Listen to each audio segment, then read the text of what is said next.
Halos 90% ng Evergotesco Grand Central Mall sa Caloocan ang nasira ng sunog na tumagal ng mahigit 3 araw. Kanina pinayagan ng makapasok ang ilang tenant para tignan kung may maisasalba pa silang mga paninda. May report si June Veneracion.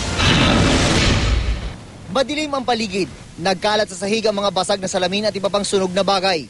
Kahit saan kami tumingin, pawang mga bakas ng sakuna ang aming nakita. Ito ang iniwan ng mahigit 3 araw na sunog sa loob ng Evergotesco Grand Central. One reason bakit inalaw ng management na maipakita sa media kung ano ang meron sa loob is para maiwasan yung mga sabi-sabi sa labas na meron pang safe na puntahan sa loob. Sa ground floor lang kami pinayagang magpunta. Napakadelikado raw kasi sa iba pang bahagi ng mall. Sa pagtataya ng Interagency Task Force, nasa 80 to 90% daw ng buong mall na ito ang nasira dahil sa sunog. At napakadelikado na ito'y pasukin. Patunay daw dito, itong mga nakalambitin na ito ng mga bakal. Konting galaw lang daw, pwedeng bumagsak yung mga yan at pwedeng makapaminsala. Sa lakas ng apoy, pati ang aluminum na nakabalot sa mga poste, nabutas. Ang bakal na yan is made of aluminum. Ang temperature po diyan na magtunaw yan is around 1,220 degrees Fahrenheit. So ang temperature ng kahoy na mag-start masunog siya is 450 degrees Fahrenheit lang. So halos doble ang init na yan. Ilang metro mula rito sa ang kinatatayuan ng pinaniniwala ang lugar kung saan nagsimula ang apoy. Dito ngayon nakafocus ang mga eksperto mula sa Interagency Task Force. At sa mga sandaling ito ay patuloy ang kanilang pangangalap ng ebidensya, patuloy yung processing dun sa lugar na yon. Tinatayang aabot daw ng 4 na araw pa bago matapos ang processing na ginagawa ng mga eksperto. Dun malalaman kung ano ang posible naging sanhi ng sunog dito sa mall na ito. Hinihimay ng mga eksperto ang lahat ng mga naabong bagay. Hinihiwalay ang mga maliliit sa malalaki.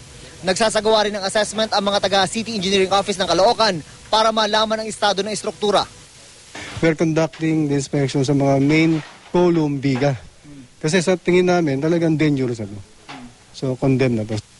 Dahil sa panganib na nakaamba sa loob ng mall, humihingi ng paumanhin ang management ng Evergotesco sa mga tenant na ilang araw nang naghihintay na makapasok.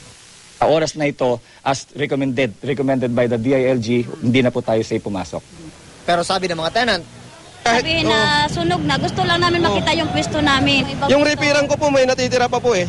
Nandun pa po yung cabinet ko eh. Kaya gusto ko pong makapasok. Sa labas ng mall, isang lalaki na pagkamalang snatcher. Bugbog sarado ang kanyang inabot. Hirap magsalita ng aming makausap dahil sa dami ng tama. Sabi mo sa akin, aray. Ay boy, talaga. Lumapit po ako. Dahil pa po ka island, ha?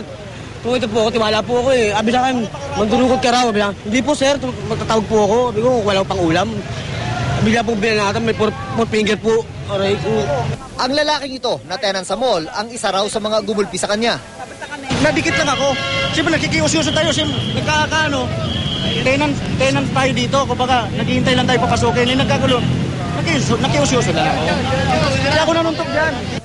Magsasampa raw ng reklamo ang napagkamalang snatcher laban sa mga nanakit sa kanya. June Veneracion, GMA News.